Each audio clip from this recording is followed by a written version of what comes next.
नमस्कार दोस्तों, the hacker talk में आपका स्वागत है। आज की खबर सोशल मीडिया से जुड़ी हुई है और उससे जुड़े हुए हैं कुछ सवाल। क्या सोशल मीडिया आपके लिए सुरक्षित है? क्या आपको पता है इंस्टाग्राम प्लेटफॉर्म पर आपकी सुरक्षा की क्या गारंटी है? ये खबर चौंकाने वाली है क्योंकि भारत में बहुत ही बड़ी तादाद में 18 साल से लेकर 21 साल तक के युवा इंस्टाग्राम का इस्तेमाल करते हैं। वो इंस्टाग्राम जो 8 करोड़ 80 लाख भारतीयों के फ़ोन में है, उसके लिए आपके डेटा की कीमत क्या है, आप जानते हैं? अगर आप सुरक्षित नहीं हैं तो जवाबदेही किसकी बनती है, ये इंस्टाग्राम से कौन पूछेगा?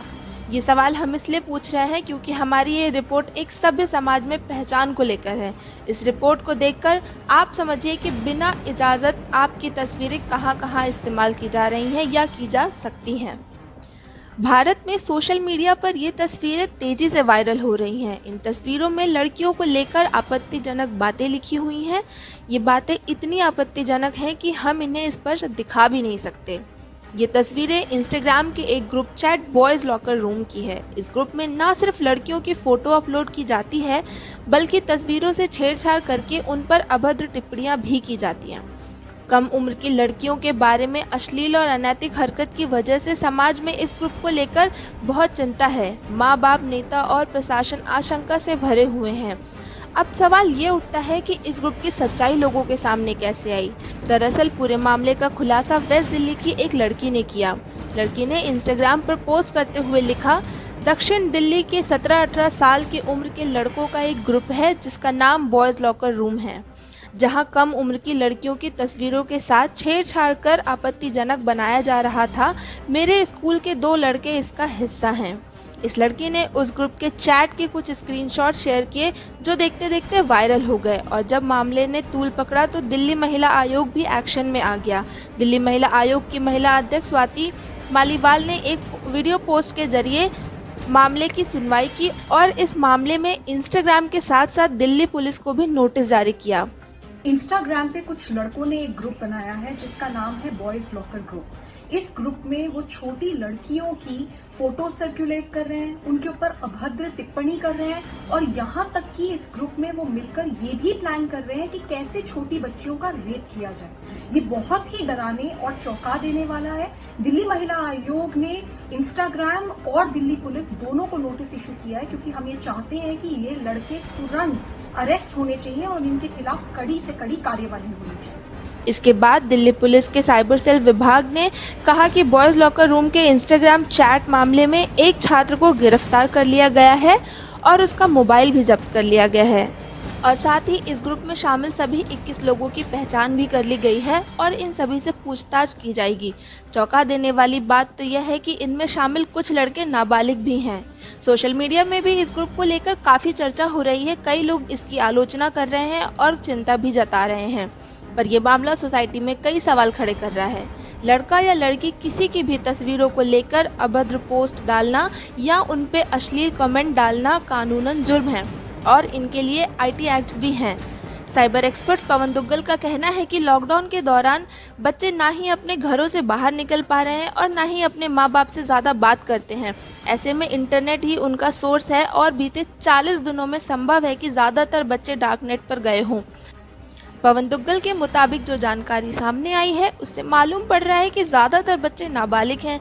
जब भी इंटरनेट पर लड़कियों या महिलाओं की तस्वीरों को लेकर इस तरह का अश्लील कंटेंट बनता है या इस तरह की गैंग रेप की धमकियां दी जाती हैं तो ये सारे मामले आईटी एक्ट की धारा 67 के तहत आते हैं, जिसमें 3 साल की सज़ा और 5 लाख का जुर्माना हो सकता है।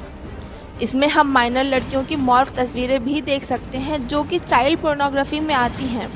ये एक घिनौना अपराध है जिसमें आईटी सेक्शन के 67 के तहत 5 साल की सजा और 20 लाख का जुर्माना लगाया जा सकता है। आईपीसी के तहत इस तरह का अपराध करने वालों के खिलाफ 354 ए और कहीं कहीं 292 का प्रावधान भी लगाया जा सकता है। दुग्गल सर के मुताबिक ये मामला गहरे आपराधिक षड्यंत्र का हिस्सा भी हो सकता है और इसे भारतीय सूचना प्रौद्योगिकी कानून के प्रावधान भी लागू हो सकते हैं। उनके अनुसार ये मामला लड़कियों की मॉर्फ तस्वीरें बनाकर झूठे इलेक्ट्रॉनिक रिकॉर्ड बनाने का भी है।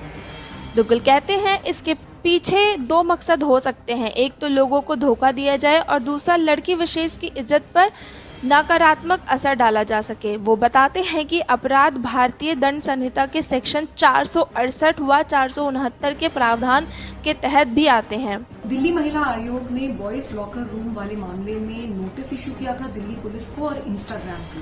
हमारे नोटिस के बाद दिल्ली पुलिस ने अब इस मामले में एफआईआर दर्ज करी है और एक लड़का अरेस्ट किया गया है। बाकी जितने लड़के थे जो कि इस पूरे मामले में इन्वॉल्व थे, उन सबकी इस वक्त उनके साथ दिल्ली पुलिस इन्वेस्टिगेशन कर रही है, उनकी पूरी पूछताछ चल रही है। ये वही लड़के हैं जिन्होंने लड़कियों की गैंगरेप करने का प्लान बनाया था। उन लड़कियों की फोटोज इन्होंने सर्कुलेट करी थी और उनके ऊपर बहुत ही अभद्र टिप्पणी करी थी। तो ऐसे लड़के, चाहे वो कहीं भी हो, चाहे लॉकडाउन चल रहा हो या नहीं चल रहा हो, ऐसे लड़कों को छोड़ा नहीं जाएगा। मैं आप सबसे अपील करती हूँ, अगर आप भी किसी बॉयज लॉकर रूम का या किसी भी ऐसे ग्रुप का पार्ट हैं जिसमें इस तरीके से लड़कियों के खिलाफ कोई भी बात करी जा रही है या उनके खिलाफ कोई भी क्राइम करने का प्लान करा जा रहा है, तो आपको चेतावनी दी जाती है। आप तुरंत अपने आप को ऐसे ग्रुप्स से हटाइए और ऐसे ग्रुप्स को हमें रिपोर्ट कीजिए। आप हमारे को 181 हेल्पलाइन पे कॉल करके रिपोर्ट कर सकते हैं ऐसे ग्रुप्स, और साथ में आप हमें हमारी ईमेल आईडी जो कि livingpositive@gmail.com है, इस पे भी आप हमें कॉल करके ऐसे ग्रुप्स के बारे में बता सकते हैं। इस रिपोर्ट के जरिए हम बस यही कहना चाहते हैं, हर जुर्म के लिए एक कानून है और अगर आप किसी भी ऐसे ग्रुप के बारे में जानते हैं तो पुलिस में इसकी सूचना दें, ना कि खुद एक नया ग्रुप बनाकर ऐसे घिनौनी चीज़ों का हिस्सा बने। इंटरनेट जितना अच्छा है उतना ही बुरा भी साबित हो सकता है और ये फ़र्क हमें आपको खुद को ही करना है।